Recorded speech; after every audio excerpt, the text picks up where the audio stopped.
In July 2001, in preparation for the attacks, Khalik Sheikh Mohammed introduced him to a person previously unknown to the CIA, Abu Ahmed al-Kuwaiti, who trained Qahtani in operational security.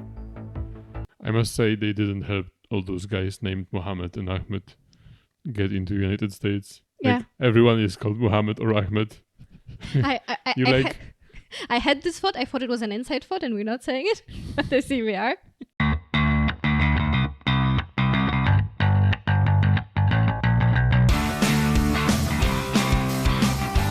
Hello guys, Hi everyone. I'm Waldemar And I'm Weronika. and welcome to our new video. And today, finally, not a stand-up video. We're not a very funny matter. Yeah, I mean, but happy for some people. For some people, happy. For most people, I would even say. Yeah, I remember the video is, before we go on a tangent, the video is how the CIA found Osama Bin Laden. So we're going to learn about that. But I remember from when I was a child when that happened and when Angela Merkel said that she was happy that he is dead. I don't know if you remember that controversy, but I remember my grandma telling me about it and how outraged she was. Why? That you're not supposed to say that, about someone dying. But when Hitler died, people were supposed to be like, oh, but you shouldn't wish death to anybody, Yeah, I don't know. But I just remember my grandma being very, very annoyed, and she was never annoyed at anything. But she was annoyed at that. I never knew her from that side. Yeah, that's actually, now that I said it out loud, I can't, and yeah, maybe I shouldn't have. And you weren't a child then. It was in 2011, if I remember I was correctly. still a child then. I was not an adult. Well, not an adult, but not a child. Fun fact that you probably don't know, but I will share it with you because I'm such a good guy. If you ever seen Breaking Bad, then there is one, probably only one, inconsistency with time in Breaking Bad, because the action in Breaking Bad takes place in 2008, 2009, 2010, I think. I don't know, but you know everything about It's Breaking on the Bad, span. so... It's on the span of 2 years, and it starts in 2008 when the first episode. It's just 2 aired. years? Yeah. I don't know why I thought it was longer. Okay, sorry, but... Anyway. Mostly 1 year. The second year is basically time skip. The second year, most of the second year is when spoiler alert, when Walter is hiding in New Hampshire, I think. Yeah. But one inconsistency they had is when they are planning the prison murders, and Walt is speaking with Uncle Jack, and Uncle Jack says, whacking 10 guys in prison in 2 minutes, whacking Bin Laden wasn't so complicated.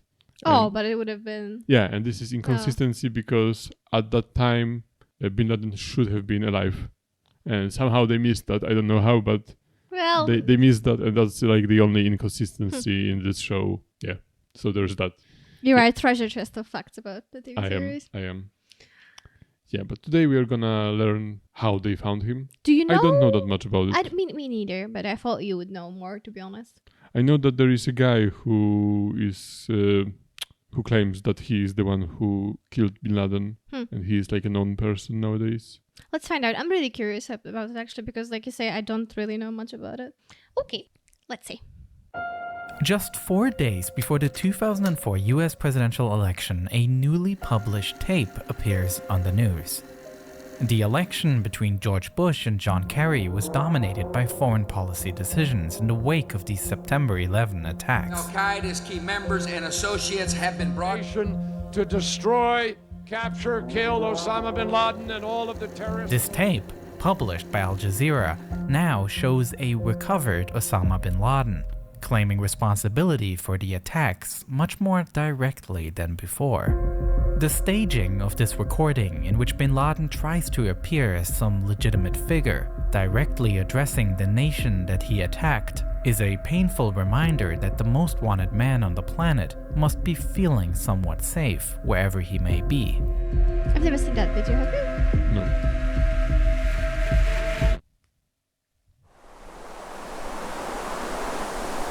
At the very same time, at the CIA headquarters in Virginia, where a special unit was tasked with finding Bin Laden, pretty much every lead had gone cold at this point. A situation that was even more frustrating considering that almost 3 years ago, they believed they were close to catching him. By the end of the 2001 US invasion of Afghanistan, Al-Qaeda fighters had been pushed into the eastern part of the country. Here, they barricaded themselves in the caves of Tora Bora, and American intelligence agencies suspected bin Laden to be amongst them. Supported by the Americans, local Afghan tribes fought through the terrain, and heavy airstrikes were carried out. But by the time the battle was won, bin Laden had already fled. After the fighting ended, only about 20 people were arrested and the CIA was left empty-handed, having missed what may have been a unique opportunity to capture Al-Qaeda's leader. But at least one of the people arrested here would eventually open a lead for investigators to follow. Prior to his capture, Mohammed al-Qahtani was unknown to the investigators. He himself denied any connection to Al-Qaeda and said that he was in Afghanistan to pursue his interest in falconry. But when investigators took his fingerprints, they found a match in their system. They found out that just a few weeks before the September 11 attacks, he had tried to enter the United States. Carrying $2,800 in cash with him and traveling on a one-way ticket, the customs agent became suspicious of Qahtani and denied him entry to the country, fearing he might be trying to illegally immigrate. The investigators also knew that on the very same day, a call was placed from Orlando Airport to an Al-Qaeda telephone number in the United Arab Emirates. This number had been monitored, and the fact that Qahtani was at the airport at the same time made investigators scramble to establish some sort of connection between the... Well, of course it's a horrible thing and a lot of people died, but when I'm hearing about this investigation, I'm just thinking that, about all of these investigators and the officers who really got to crack such a case. It looks like straight from the TV, whereas sometimes you put the same amount of, studying and internships and everything, and all you ever do is not quite as exciting. But then you have real thing you can investigate. I don't understand what you're talking about. What was it? That it was interesting? Yeah, that they had a really good case, and that's not always the case when you are in the FBI They are or working CIA. at the CIA, so I think... I'm not so sure. I don't think they are doing who stole the bagels from the bakery shop. Well, no, but I'm not sure. I don't think the every day-to-day workings of the CIA are actually all that exciting. I think it's more the TV. I don't think so. I think if you are working at CIA and also if you are working especially in Langley, the headquarters of the CIA, I don't think you are there to just, push paper. Yeah, but you don't think it's more mundane stuff? Like, I don't know, drug dealers, mafia bosses, and maybe it sounds interesting on the tin, but in the end, it's not that. I'm assuming that even those interesting operations, like catching Bin Laden, have a lot of mundane work. Yeah, well, it's for sure. It's a lot of, reading, some reports, some listening, some tapes, monitoring some, I don't know, I have no idea, I'm not a spy. Yeah, well, paperwork too. But I guess it's like a big team of people, and they are all contributing to that. But it's not like there is like a James Bond character, who goes there, listens to something, then he comes back and I found him. Oh, great! Yeah, let's go catch him. It's hundreds of people who are doing, who are separating, grain of salt from the grains of sugar. This slow, meticulous work. Yeah. Events. FBI agents worked their way through piles of airport surveillance footage looking for more leads. And eventually, they were successful. They were able to identify a car that was, at the time, rented by Mohammed Atta. Atta was the ringleader of the September 11 attacks and piloted American Airlines Flight 11 that struck the North Tower of the World Trade Center. It was concluded that Atta was waiting at the airport to pick up Qahtani.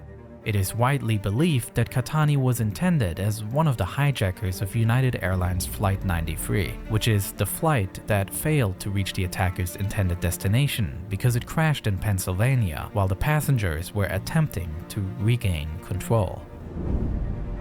With that knowledge, Qahtani was interrogated.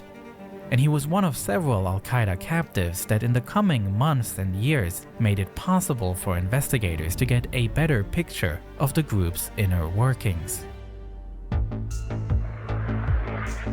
Abu Zubaydah, a logistician for the group, was arrested in March 2002 and offered the CIA information that Khalid Sheikh Mohammed, who was Al-Qaeda's operational commander, had planned the attacks on America. 1 year later, he also was arrested.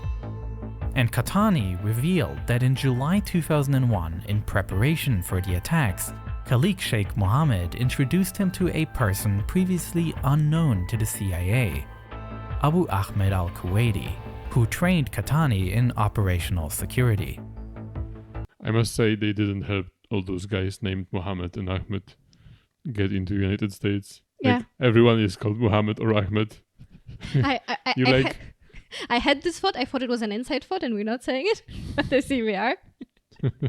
But yes, yeah, it's especially at the time. Yeah, but right? now, at the time, you were called Mohammed. You were like, innocent guy, just wanted to go visit, United States to make some pictures. Yeah, and then everyone at the airport is like, Ooh, check this guy, What do you know? It looks like we have a random check right now.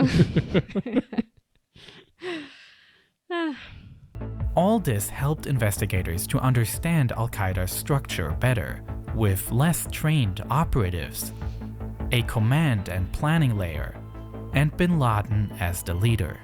But they were still clueless as to Bin Laden's whereabouts. The CIA was mapping relationships to understand who was in close contact with him and how he communicated from his hiding place. The private network of Bin Laden, his family members, were also looked at. However, there was no contact between Bin Laden and those family members of him that could be located. What the CIA knew was that Bin Laden continued to send messages though. In the following years, new audio tapes appeared, and it was known that he was communicating with members of leadership within Al-Qaeda. The strategy of the CIA, therefore, was to look for the courier network, people that transport information. Big and tasty. Was that fun? War with Iran. I'm running for governor. Explode in the sky. Our congratulations on An historic victory. In mid-January 2004, Kurdish security forces arrested a man named Hassan Gul. He was carrying a letter that was addressed to Bin Laden. Gul was handed over to the Americans, who interrogated him and received crucial information indicating that a key person to finding Bin Laden had already been on the agency's radar.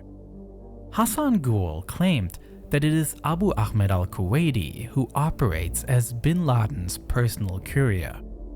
As the focus of the investigation shifts to Kuwaiti, investigators receive conflicting information about his role within Al-Qaeda. While Hassan Gul describes a larger role and that Kuwaiti was familiar with both Khalid Sheikh Mohammed and with his successor Abu Faraj al-Libi, Khalid Sheikh Mohammed, on the other hand, denies a major role of Kuwaiti and claims that this person has long since retired and is inactive. In May 2005, Abu Faraj al-Libi himself was also arrested in Pakistan, and he too vehemently denied a larger role of Kuwaiti. Investigators were also questioning a guy that goes by the name of Hambali, the former leader of Al-Qaeda's Southeast Asian affiliate group. He claimed that Kuwaiti did play a role, as he was the one managing a safe house in Karachi around the time the Taliban fled from Afghanistan. Only thing I'm thinking about is how willing they were to give those informations to USA. Yeah. Like, I think it took some Persuasion? persuasion, yeah. Yeah. You Yeah, could call I think that. so. And they were still protecting him from what it looks like. Yeah. If anything, the many contradicting statements about the role of Kuwaiti made him all the more interesting. The problem was that other than his name, not much was known about him.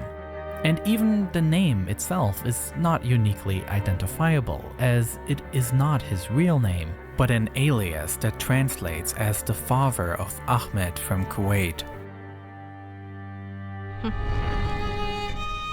While some important information was obtained through the interrogation of prisoners, the techniques used were highly controversial.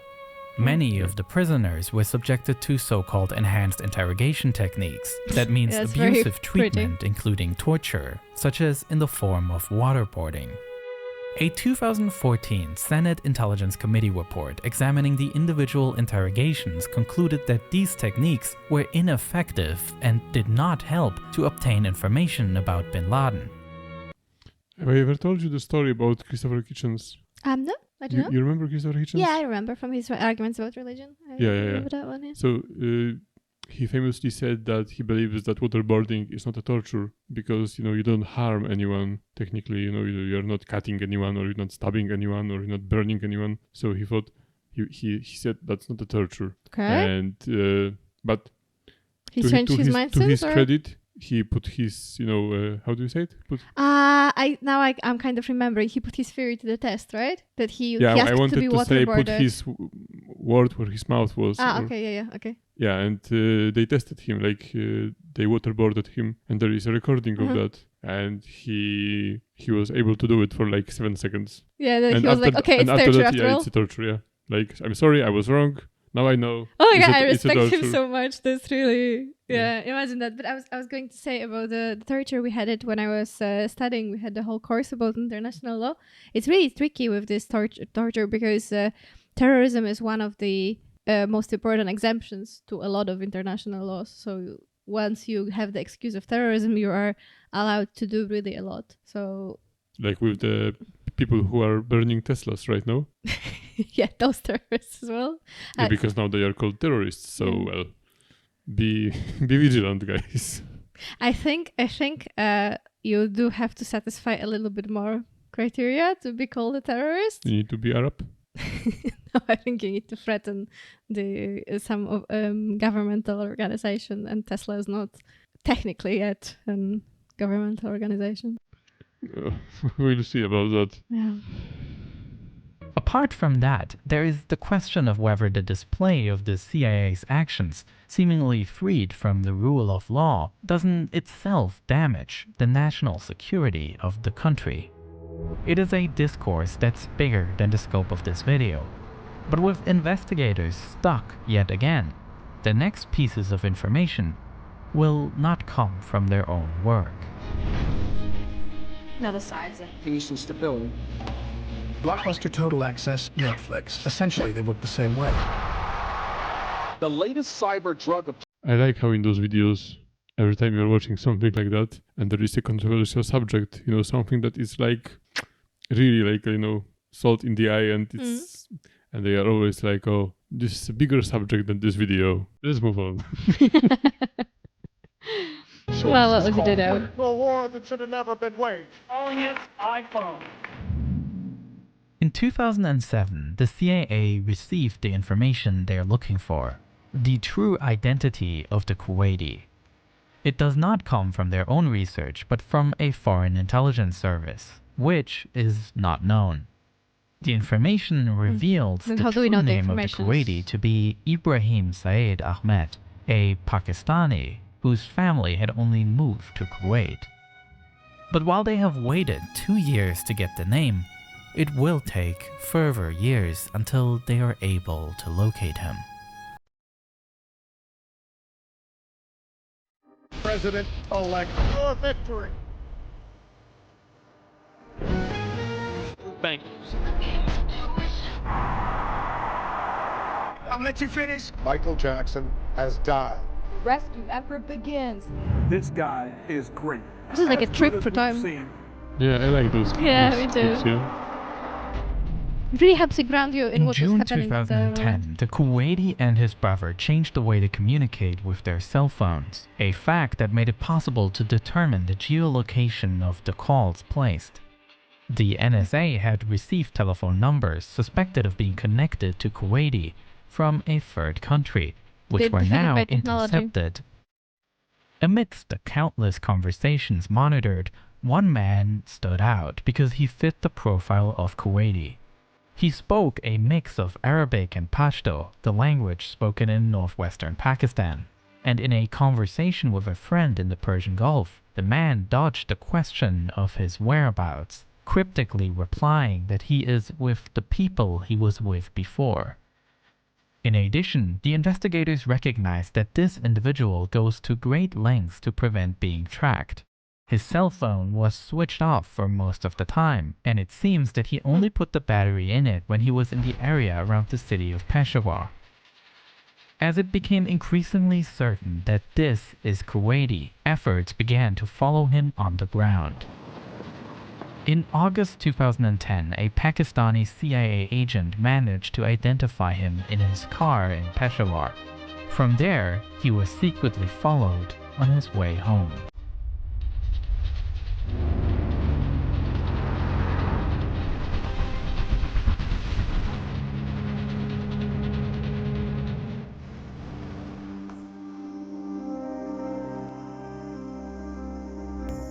The large house surprised investigators.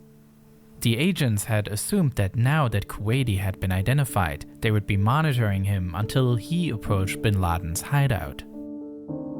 But when you look at the massive compound in which Kuwaiti lives, investigators thought that they might already be there, that Kuwaiti may be living under the same roof as Bin Laden.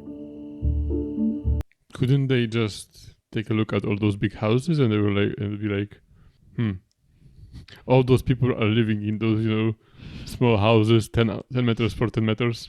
So maybe we should look for the big ones. Even though Washington wasn't entirely sure about it at the time, Bin Laden was located, and a manhunt that has had top priority since the September 11 attacks comes to its final stage. The task now was no longer with the intelligence agents, but with a team of special units who knew very little about what to expect when raiding this compound. The triangle offense On is May evil. 1st, 2011, at 11 p.m. local time, 2 Black Hawk helicopters, equipped with secret stealth technology, take off from Jalalabad airfield and head towards Bin Laden's compound. The mission is complicated by the fact that the United States government had decided not to inform Pakistan of the operation, which means the Navy SEALs had to avoid getting noticed, which seems especially challenging considering that Bin Laden's very complex illegal. is Yeah. located right next to But a when you're America, Pakistani then you're military like, academy. it's not a war crime The first story time. of how this raid unfolded is for truly the fascinating, which is why I have produced another full-length video about this operation, creating detailed models of the mission's plan and mapping out how it played out during On the that Nebula night. app? But unfortunately, due to the violent Probably. nature of this topic, if I uploaded this video to YouTube, it would certainly get demonetized and age restricted. Luckily though, I was still able to make the video, thanks to the power of Nebula, where you can watch it right now. With the mission not going to plan, a And live it's not the video video, feed so is it will be streamed below. to the White House, where the president and his top security advisors are following the operation. This is just one of tons of exclusive videos only available on Nebula. I've also created a video about the construction of the Twin Towers, and another one telling the story of Flight MH17 that was shot down over Ukraine. And you also get access to all the other amazing stuff on Nebula. Because what's truly special about Nebula is that it is a creator-owned platform, built by me and other YouTubers and podcasters. And because it's a subscription service, we get to work on larger, higher budget productions than we ever could on YouTube. Players, welcome to the show. The most Maybe we should sophisticated flying machine. The Bush Who's gonna administration watch decided this? to focus on attacking Afghanistan. Subscribers of Nebula. If you sign up using Oh, my we had link a new on screen idea. right now, you will get a $10 discount a year, which means it will cost you only $3.33 each month. It's very cheap. That way, Yeah, that's you will very cheap, support to be the honest. ambitious project that me and my friends have embarked on of building the our ads very own in streaming addition? site. I wonder. Thank you so much for watching. That's not Amazon Prime, come on. They have standards. Oh, that was the end. Yeah, I was surprised. I thought that they were gonna do something. Oh no! So we need to But actually watch this actually, video, we know how the CIA found Osama Bin Laden. but Yeah, that's true. What that's true. happened next? Yeah, the we question kind of was know. how did they find him? That's We true. kind of know what happened next. I liked this video. Did Yeah, you? very good. Yeah, it can, was you a can lot. feel the quality of it. Yeah, you can feel the quality, when he was showing different pictures, and then I think it was really like nicely, tastefully done because the names to us sound quite similar, at least to me, and I was getting confused who's who. But he was lighting up the pictures when he was talking about the specific person. That was really helpful, at least to me. So you didn't have Mohammed confused? Yeah, I didn't confuse the Muhammads. But yeah, it's just because all the surnames sound a bit unfamiliar, then it's just noise in your head. But yeah, that was. I think I learned more. Yeah, but what I always found interesting, and this subject is bigger than this video, so I'm not gonna go too deep into that. But why how, in your opinion, according to your knowledge, Yes. why did Al Qaeda attack United States? Religious reasons? What religious reasons? Well, because they stand for the evil culture of capitalism and Christianity, and that's what I always thought. Yeah, that's what I wanted to say. Like, we know surprisingly little about it as a society, and I'm not saying that this is like a hidden information, but it's like it's not so clear. You know what?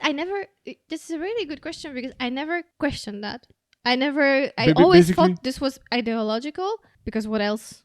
What other reason could there be? But do you know that the United States is bombing Yemen right Yeah, now? well, yeah, of course. Those right things. at this moment. Yeah, but of course those are that is the other part of that. But I always thought like Al Qaeda itself was more about the ideology than the lives lost. Of course, like some degree of revenge as well. Yeah, but why? Mostly... But why were they attacking mostly United States and United States allies? Because they were the strongest. I don't know. So why would you attack the strongest? Why wouldn't you attack? To show people that you can. And they were not attacking. Well, they were attacking the political leaders, but they were attacking mostly normal civil people as well to scare people. And to achieve what? They wanted to be scared. They were like committing their whole life.